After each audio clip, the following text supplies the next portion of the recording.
ఈ కార్యక్రమానికి ముఖ్య అతిథిగా విచ్చేసిన మన అందరికీ దిక్చూసి మన గౌరవ ముఖ్యమంత్రి గారు రేవంత్ రెడ్డి గారికి, సహచార మంత్రివర్యులు పొన్నం ప్రభాకర్ గారికి, ప్రెస్ అకాడమీ చైర్మన్ అనుభవజ్ఞులు పెద్దలు శ్రీనివాసరెడ్డి గారికి, పార్లమెంటు సభ్యులు అనిల్ గారు, కిరణ్ కుమార్ రెడ్డి గారికి, వేం నరేంద్ర రెడ్డి గారికి, సహచర ఎమ్మెల్యే గారు రంగన్న గారికి, అదే రకంగా మేయర్ గారు, డిప్యూటీ మేయర్ గారు, కమిషనర్ గారు, ఈ జేఎన్జే సొసైటీ అధ్యక్ష కార్యవర్గ వారి టీం అందరికీ, ఈ కార్యక్రమంలో అనేక సంఘాలు వారు ఉన్నారు, వారందరికీ ముఖ్యంగా ప్రెస్ కుటుంబ సభ్యులందరికీ మనస్ఫూర్తిగా శిరస్సు వంచి పేరు పేరున హృదయపూర్వక నమస్కారం.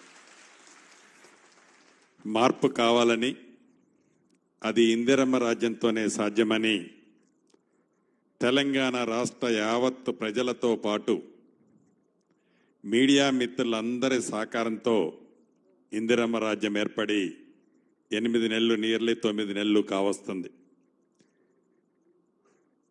గౌరవ ముఖ్యమంత్రి గారు ఎన్నికల ముందు ఏదైతే ఇందిరమ్మ రాజ్యం వస్తే తప్పకుండా మాటలతో కాకుండా చేతలతో మీడియా మిత్రులకి వాగ్దానాలు ఏవైతే చేస్తున్నామో చేసి చూపిస్తాం. ముఖ్యమంత్రి గారితో కూర్చొని క్షుణ్ణంగా దీని మీద చర్చించడం జరిగింది.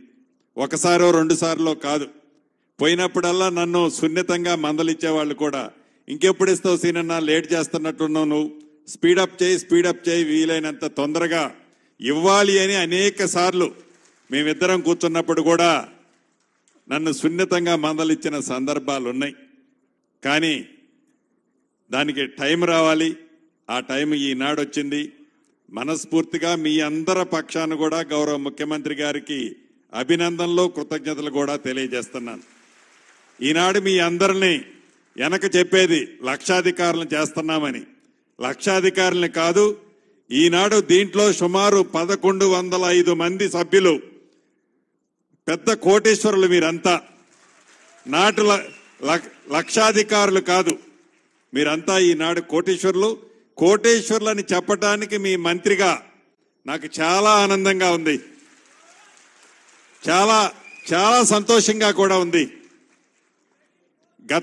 గత ప్రభుత్వంలో ఇది కంపారిజన్ కాదు, గత ప్రభుత్వంలో ముఖ్యమంత్రి గారిని కలవాలి అంటే నెలలు, సంవత్సరాల తరబడి మీరందరూ ఎదురు చూసిన సందర్భాలు మర్చిపోలేదు. మీకు గుర్తుంది, నాకు గుర్తుంది.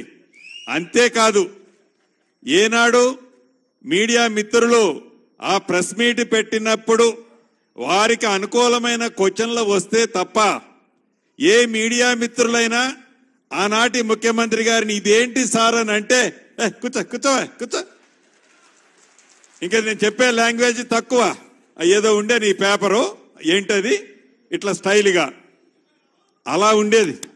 కానీ ఈ ప్రభుత్వం వచ్చిన తర్వాత, పేదోడు ప్రభుత్వం, ఇందిరమ్మ ప్రభుత్వం, గౌరవ ముఖ్యమంత్రి రేవంత్ రెడ్డి గారి నాయకత్వంలోని మనందర ప్రభుత్వం వచ్చిన తర్వాత స్వేచ్ఛగా ఈనాడు గౌరవ ముఖ్యమంత్రి గారి మీద కానీ, మీ మంత్రిగా నా మీద కానీ, ఇంకా మా సహచర మంత్రులు, ఎమ్మెల్యేల మీద కొంతమంది వ్యతిరేకమైన వార్తలు రాసినా, అవి నిజాలు కాకపోయినా అధికారాన్ని ఉపయోగించి ఆ తమ్ముళ్ళని, ఆ కుటుంబ సభ్యులని ఈ ప్రభుత్వం కానీ, వ్యక్తిగతంగా నేను కానీ, ముఖ్యమంత్రి కానీ, మా కేబినెట్ మంత్రులు కానీ, మా శాసనసభ్యులు కానీ ఎక్కడా ఇబ్బంది పెట్టిన సందర్భాలు ఉండవు. స్వేచ్ఛ అంటే అది ఇందిరమ్మ రాజ్యంలోనే సాధ్యం. దానికి మొచ్చు మునకే ఈ ప్రభుత్వం ఫ్రీగా మీకు తోచినది రాయమని స్వేచ్ఛగా ఈ ప్రభుత్వంలో ఈనాడు ఫ్రీగా, ఓపెన్గా మీ మనసులోది మీకు తోచింది, ప్రజలు ఏం కోరుకుంటున్నారో నిజమేదో. కొన్ని ఎల్లో పేపర్లో మిత్రులు ఉన్నారు, పింక్ కలర్ మిత్రులు, వాళ్ళు ఏ రకంగా చిత్రీకరిస్తున్నారో చూస్తున్నాం. ఒక అద్భుతమైన కార్యక్రమం హైడ్రా, ఆ హైడ్రాను కూడా ఏ రకంగా చిత్రీకరిస్తున్నారో చూస్తున్నాం.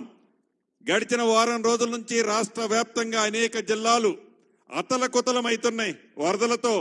దాంట్లో కూడా రాజకీయ లబ్ధి కోసం ఆ పార్టీ నాయకులు, ఆనాటి ప్రతిపక్ష పెద్దలు మాట్లాడుతుంటే దాన్ని చిత్రీకరించి బొమ్మలు చిత్రాలు ఎలా చూపిస్తున్నారో చూస్తున్నాం. అయినా ఈ ప్రభుత్వం గాని ఈ రథసారథి రేవంత్ రెడ్డి గారు గాని ఎప్పుడు ఏ ఒక్క మీడియా మిత్రుల మీద చిన్న కేసు పెట్టింది కూడా లేదు, భవిష్యత్తులో కూడా ఉండదు. అంతెందుకు, ఇప్పుడు ఈ 1105 మందిలో నాకు తెలిసి వాళ్ళని అభిమానించే వాళ్ళు కూడా కొంతమంది ఉన్నారు. వాళ్ళకి ఇస్తే కుదరదు అని మేము అనలా, ఏమన్నాం.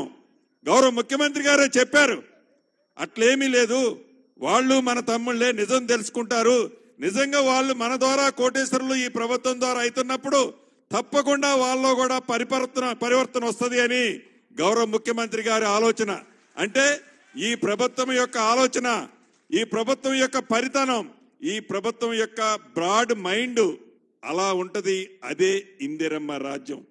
నిజంగా ఇది ఒక వారం రోజుల క్రితమే జరగాల్సి ఉండే, ఆనాడు కొన్ని అనివార్య కారణాల వల్ల పోస్ట్ పోన్ చేసి మళ్ళీ ఈ రోజు పెట్టుకున్నాం. ఈ రోజు కూడా ఉదయం 11 గంటలకే జరగాలి, కానీ రాత్రి మళ్లీ వర్షాలు ఉధృతమైన సందర్భంగా గౌరవ ముఖ్యమంత్రి గారి సూచనల మేరకు మళ్లీ నేను జిల్లాకి వెళ్లాల్సి వచ్చింది. జిల్లాలోకి వెళ్తే మళ్ళా హెలికాప్టర్ పంపించి లేట్ అవుతుంది సీనన్న, నువ్వు వచ్చే ఏమంటే ఎట్టి పరిస్థితుల్లో ఈ రోజు జరపాలి అని చెప్పారు. 3 గంటలుగా 3ంటికి అన్నారు. లేట్ అయినందుకు నా మీడియా కుటుంబ సభ్యులందరినీ మన్నించవలసిందిగా మనస్ఫూర్తిగా కోరుతున్నా. ఈరోజు యావత్ తెలంగాణ రాష్ట్రంలో వరదల ఉధృతితో అతలకుతలమవుతుంది రాష్ట్రం. ఈ రాష్ట్రాన్ని తప్పకుండా, ఈ రాష్ట్ర ప్రజలని, పేదవాళ్లకు అండగా మాతో పాటు మీరు కూడా పూర్తి సహకారం ఉండాలని కూడా మిమ్మల్ని వేదిక మీద నుంచి మనస్ఫూర్తిగా కోరుతున్నా. ఇంతేకాదు,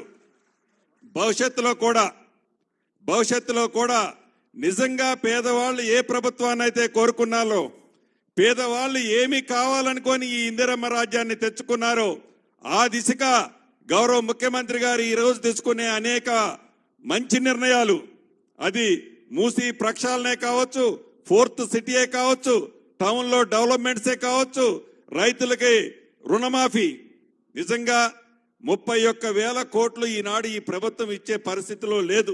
నిజం చెప్పుకోవాలంటే అది కేవలం గౌరవ ముఖ్యమంత్రి గారి పొట్టు మొంకి పట్టుబట్టారు.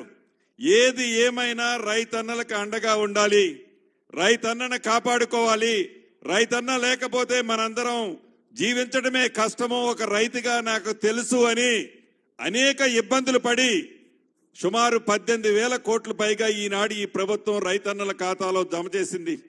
ఇంకా 12,500-13,000 కోట్లు కూడా ఇయ్యాలి. ఇచ్చే ప్రాసెస్ లో ఏవైతే ఉన్నాయో వాటన్నిటినీ సవరించి ఏదైతే 2 లక్షల పైన అమౌంట్ ని రైతన్నలు కట్టిన తర్వాత మనం వేస్తేనే ఆ బ్యాంకర్ తిరిగి వాళ్ళకి చెల్లిస్తారని, ఇలా ఆ డబ్బు కూడా వేసే కార్యక్రమాన్ని యుద్ధ ప్రాతిపదిక మీద ఈ ప్రభుత్వం గౌరవ ముఖ్యమంత్రి రేవంత్ రెడ్డి గారి చేతులతో చేపట్టింది. దీన్ని కూడా ఒక రాజకీయం. చివరికి వరదలు ఖమ్మం వచ్చారు. ఖమ్మం వచ్చినప్పుడు ఇక్కడున్న మీడియా మిత్రులందరికీ తెలుసు, దాని మీద కూడా వెనక పెద్దోళ్ళు చెప్తుండేది శవాల మీద చిల్లరేరుకునే రాజకీయాలు అని. వరదల్లో కూడా బురద రాజకీయాలు చేస్తూ ఈ ప్రభుత్వాన్ని చిన్నబుచ్చే విధంగా ఈ ప్రభుత్వం చేస్తున్న మంచితనాన్ని ఆ బురదలో పెట్టాలని వాళ్ళు పగటి కలలు కంటుంటే ప్రజలు ప్రతిదీ గమనిస్తున్నారు, ప్రతిదీ చూస్తున్నారు. 2 సార్లు కర్రు గాల్చి వాదపెట్టినా ఇంకా వాళ్ళకి జ్ఞానోదయం కాలే. నిన్న మొన్న కేంద్ర ప్రభుత్వం నుంచి మంత్రులు వచ్చారు. ఇంతకుముందు కూడా కిషన్ రెడ్డి గారు నేను కలిసే వచ్చాం. అంటే గౌరవ ముఖ్యమంత్రి గారు ఆనాటి ఇప్పుడు ప్రధానమంత్రి గారు తెలంగాణ రాష్ట్రానికి వస్తే పోయి ఈ రాష్ట్ర పరిస్థితి యథార్థం ఏంటో చెప్పి ఈ రాష్ట్రానికి కేంద్రం నుంచి ఏం కావాలని అడిగితే దాన్ని పెద్దన్న పాత్ర పోషించమని అడిగితే బడే బాయ్ చోటే బాయ్ అని దానికి కూడా రంకు కట్టారు.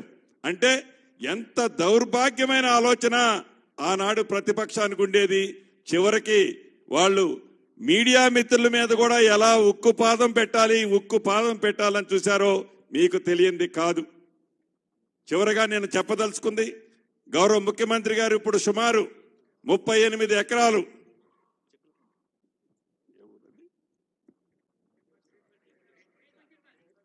బేగ్ బషీర్ బాగ్ దగ్గర 38 ఎకరాలు 1105 నెంబర్లకి ఇవ్వటం జరిగింది.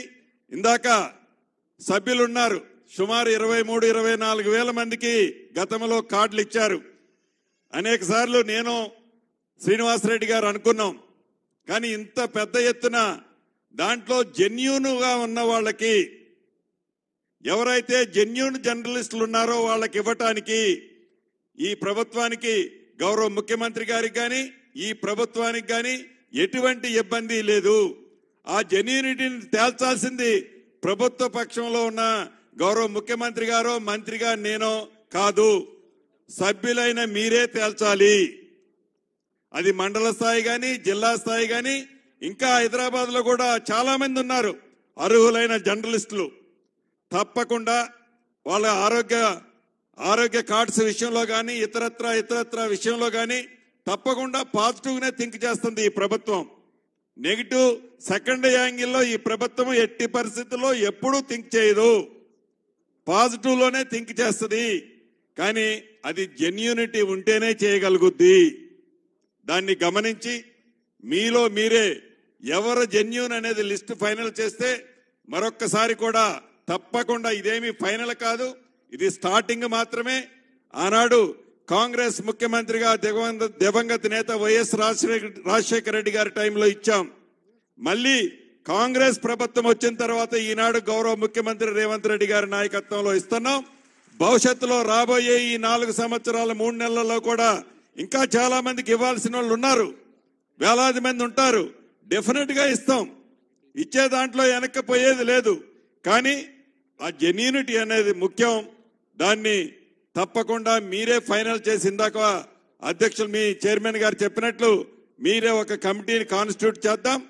దాంట్లో జెన్యూనిటీ నామ్స్ మీరు ఫైనల్ చేసి ఆ పద్ధతిలో చేసిన తర్వాత అర్హులైన వాళ్ళకి అన్ని రకాలుగా గౌరవ ముఖ్యమంత్రి రేవంత్ రెడ్డి గారి నాయకత్వంలోని ఈ ఇందిరమ్మ ప్రభుత్వం మీకు అండదండలుగా ఉంటుందని మరొక్కసారి మనస్ఫూర్తిగా గౌరవ ముఖ్యమంత్రి గారికి అభినందనలు, కృతజ్ఞతలు తెలుపుతూ ఆల్ ది బెస్ట్ మీ అందరికీ చెప్తూ